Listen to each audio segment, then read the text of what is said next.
Зависта им смета на живите да го добијат заслуженото признание. 24 глава. Лекарот Филтон и неговите пријатели останаа во македонската војска. Атлетот Проклес по неколку победи на гимнастичките надпревари се збогати. Плашејќи се да не му го украдат богатството, сето сребро и злато го напека во едно врекилче од кое не се одвојуваше. Пинтија и Калес, како обични војници, не можеа да се мерат по богатството со атлетот. Филтон, наспроти своите скромности, добиваше подароци од кралот и офицерите, што ги лекуваше повеќе пати. Меѓутоа, беа поминале речиси 2 години од онаа тешка болест на кралот, а за диота ништо не се знаеше. Клапушестиот конјушар беше се изгубил без трага и глас. Кога во македонската војска завладеа лоша состојба по убиството на Филота и Перменион, четворицата пријатели се чувствуваа незгодно. Да го напуштиме лудиот крал, шепотеше Проклес, свртувајќи се заплашено околу себе и вратејќи со крупните очи. Овде воопшто не сум безбеден. Чувствувам дека некој ќе ме заколе во шаторот и ќе го земе моето врекелче со злато. Поарно е да се вратиме во Елада. Калес и Пинтија молчеа очекуваа што ќе каже Филтон. Драги мој дебел пријател, рече Филтон, тебе никој не те присилува да останеш овде. Собери се убаво, оди во Алада и однеси го твоето врекелче со богатството. А јас ќе останам зашто во македонската војска е мојот син. Должност ми е да го барам и ќе го барам додека сум жив или барем додека не дознам дека е мртов. Филтон постојано беше меѓу македонците и непрекинуто се распрашуваше дали го познава некој Никанор, синот Филтонов, или дали чул нешто за него. Попусто не разбра ништо. Разговараше со 28 Никанори, но ниеден не беше неговиот син. Макар што по сите по годините беа негови врсници. Калес и Пинтија се распрашуваа за своја сметка.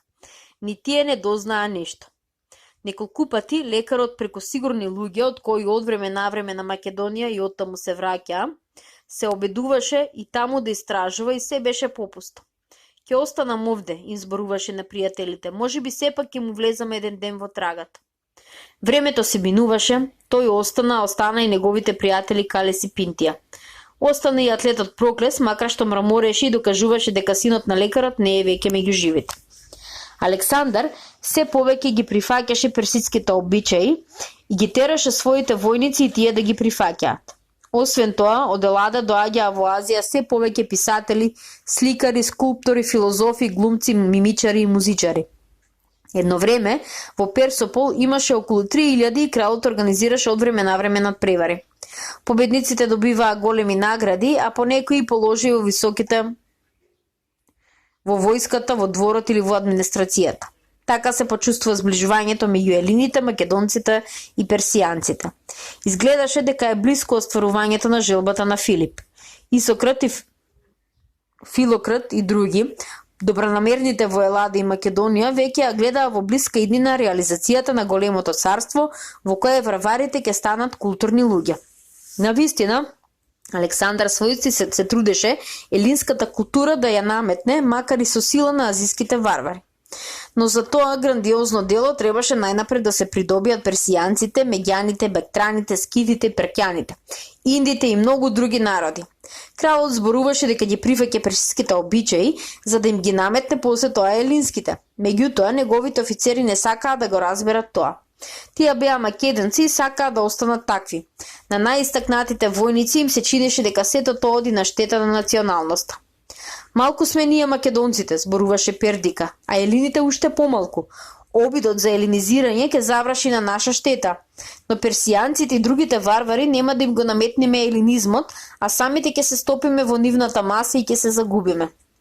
Вистина е, додаде Кратер, сите изгледи се дека ќе станеме персијанци. Се лажете, рече Хефестион. Една рака сол го сменува вкусот на казан полн со вода.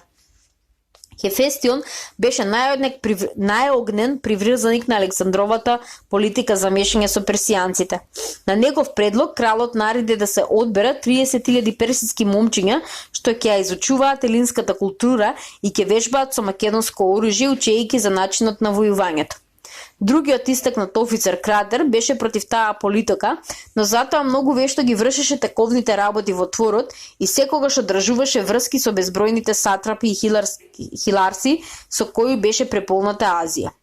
Еден ден во присуство на дворјаните и офицерите, Александар рече: Хафостион и Кратер ја дополнуваат мојата личност. Двајцата ме сакаат, првиот како Александар, а вториот како крал.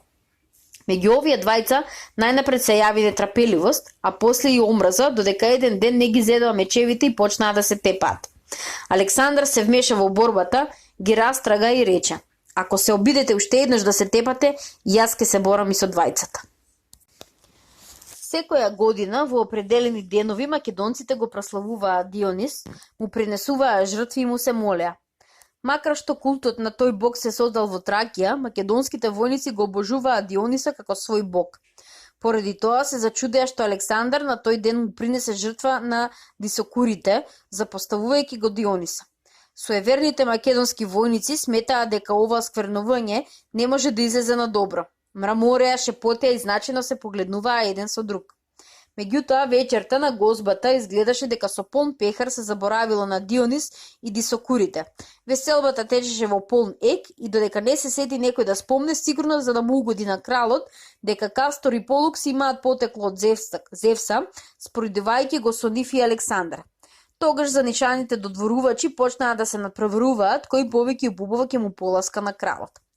Нашиот Александар е поголем од Херакле, викна поетот Протеа, но зависта им пречи на живите современици да го препознаат. На оваа гозба беа повикани лекарот Филтон и атлетот Проклес. Кралот Филтона често го повикуваше и под својот шател и на пијанки, а Проклес таа вечер требаше да предизвика на борење македонски и медиски војници.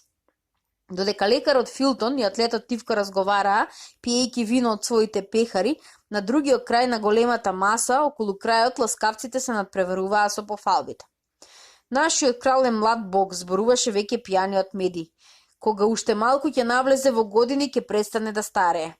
И тогаш, како Зевс, ќе може да предизвика секавици и да создава громови, додаде Фидон. Што мисли за тоа тебанскиот атлет, викна Хефестион. Верионите и офицерите прснаа во смеа. Атлету напред, зборувај што мислиш за нашиот крал, извика офицерите. Ајде зборувај, го турна лекарот Проклеса со лактот. Што да зборувам? Кажи 2-3 збора, но внимавај. Не знам што би можел, се збрка Проклес. Зборувај ти место мене. Филтон, плашејќи се атлетот да не каже нешто што не би му било мило на кралот, стана. Мојот пријател се срами, рече, зашто кај него порано работат тупаниците отколку јазикот и умот. Што сакате да чуете? Нека каже што мисли за Зевс, Херакли и Александар, рече Хефестион. Сакаме токму тој да ни зборува. Тој нека каже, да го чуеме атлетот, извика некој. Еден офицер стана и полн пехар му подаде на тебанецот. Испи го во чест на боговите, рече, и заблагодари им се. За момент на Проклес му помина низ главата гозбата на кралот Филип, борењето, победата и здравицата што ја одржа тогаш. Се сети и на Даов Тесалецот и на Калва Клучерот и на неговиот помошник Дипон. Клучерот Калва остана неказнет и не морам да му се одмаздам, промрморе. Да го чуеме говорот погласно, завика офицерите. Што зборува, го праша Хефестион лекарот. Му се моли на Аполона да му подари инспирација, одговори Филтон. Тебанецот, од кога види дека сите очи се вперени во него, проговори. Барате од мене да ви кажам што мислам за Зевс, Херакли и Александар. На тоа прашање не сакам да ви одговорам, зашто не сакам мојата малечкост да ја ставам меѓу интересите на боговите. Малечко со 130 кила, викна Фидон. Грамогласна смеа се разнесе во салата. Клит седеше крај кратера, таа вечер изворедно многу пиеше. Кога се стиши смеењето, до ушите на тие што седеа во близината на Клит допре мраморење и шкртање на заби. Не можам веќе да го поднесувам ни ова надуено божество ни ласкавците околу него, рече Клит, но ќеска во својот чатор ќе се пробудам со меч. Зошто? Со шепот праша Кратер. Зашто ми се смачи животот, малку погласно одговори Клит. Александар го чу овој одговор и се сепна. На нашиот Клит му се омрзнал животот, рече. Да, скокна Клит, ми омрзна животот зашто гледам како овде се тера шега со боговите. Гледам како ласкавците покрај тебе имаат главен збор. Твоите дела не се толку достојни за да те преславуваат толку зашто не си ги правил сам, туку со нас македонците, кои одамна си почнал да ги презираш. Александар пламна и тресна со пехарот на масата. Доста лудаку, викна, но Клит со упорност на пијан човек продолжи. Овие мајмуни околу тебе те убедеа дека Филип не е ништо, само за да испадне што поголем ти. Од вообразеност се одреше од сопствениот татко. Пако се ни подол варварину, пламна Александар. Боговите ми го зеле паметот кога од тебе селанец направив витез и те засакав. Клит испи до капка еден голем пехар, па мафтајки со раците и бранејки се од офицерите што се обидуваа да го замолчат, викна. Погледај ги овие раце ти вообразена надуена сило. Тие ти го спасија животот кога вратот ти се наведнуваше под мечот на Спитридат. Александар го тресна пехарот на подот и скогна од престолот викајки: "Штитоности, дајте ми го мечот." Во собирот, меѓутоа, никој не се помрдна. Стражарите, телесната гарда, стоја неподвижни како кипови. Во салата завладеа тишина. "Што е ова?" викна кралот. "Сите се одрекувате, сите ме напуштате."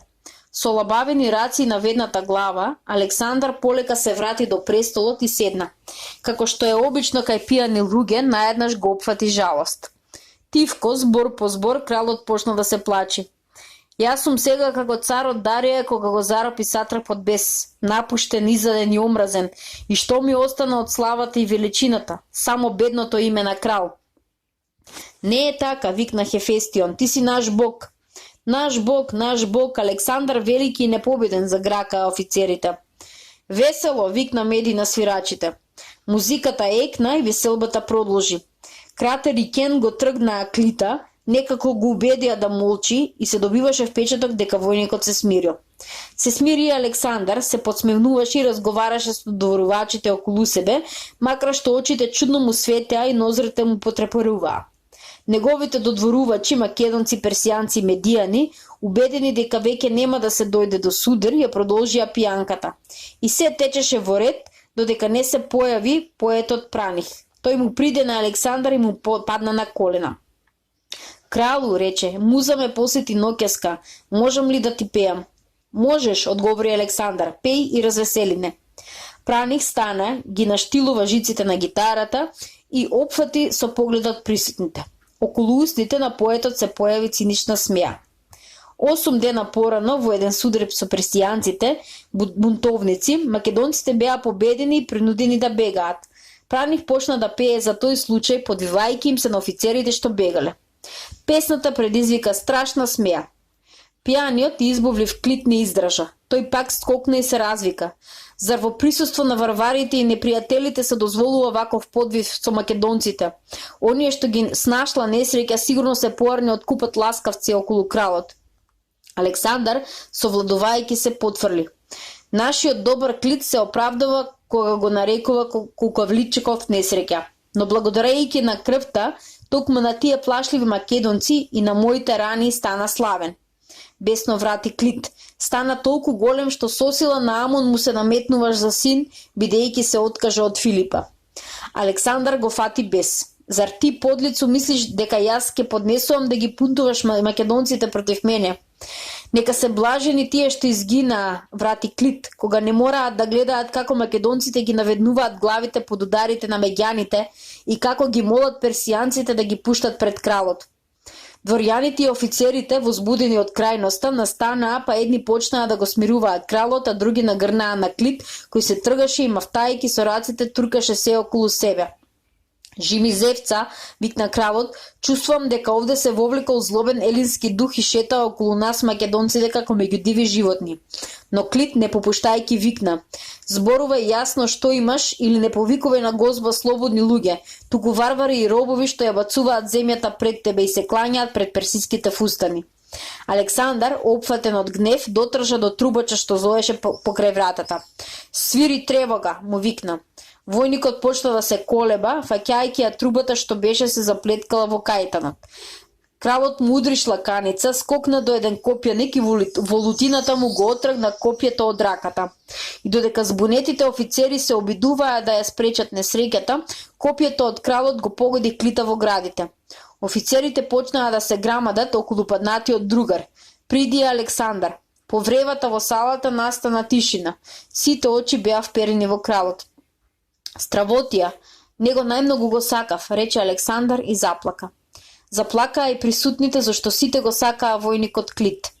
Каков другат и пријател, додаде Кратер, виното го запусти. Оваа ноќ беше пијан прв и последен пат. Тогаш приде лекарот Филтон и со раците почна да пробива пат низ толпата офицери. Лекарот, извикаа многу, нека го прегледа, можеби не е мртов. Филтон се наведна над Клитовото тело и спроти светлината на факелот го виде стаклестиот сјај во очите и скочанетите зеници. Мртов е, рече и му го загрна фустанот на градите. Наеднаш Филтон почувствува како во дланката му се слизна сребрена плочка.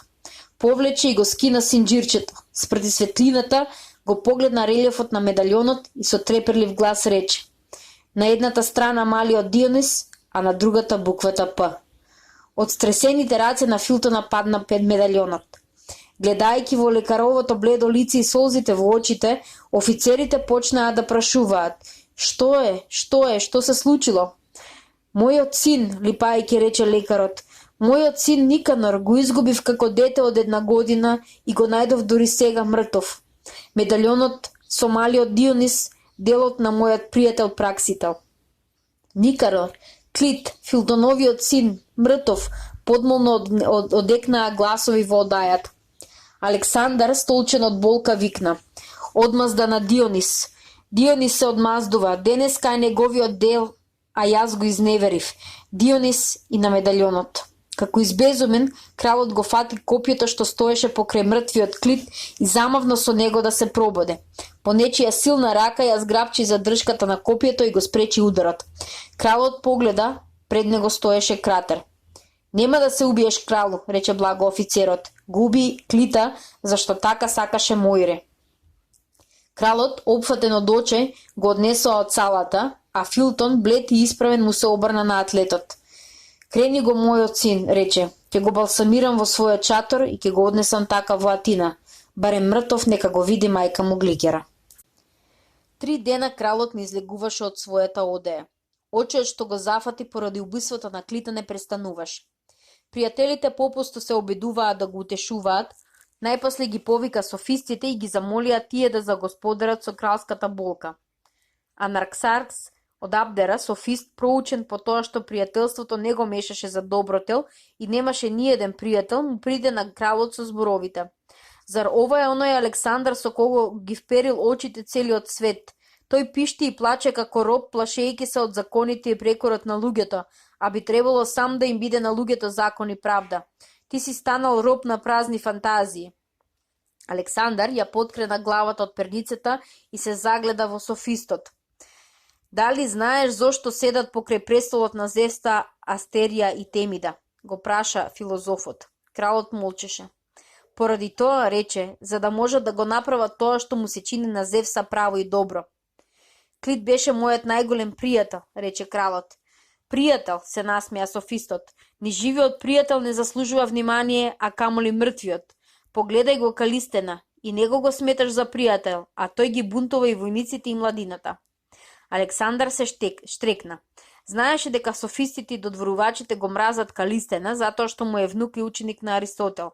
Големиот филозоф го испрати во Азија да пишува историја за Александар.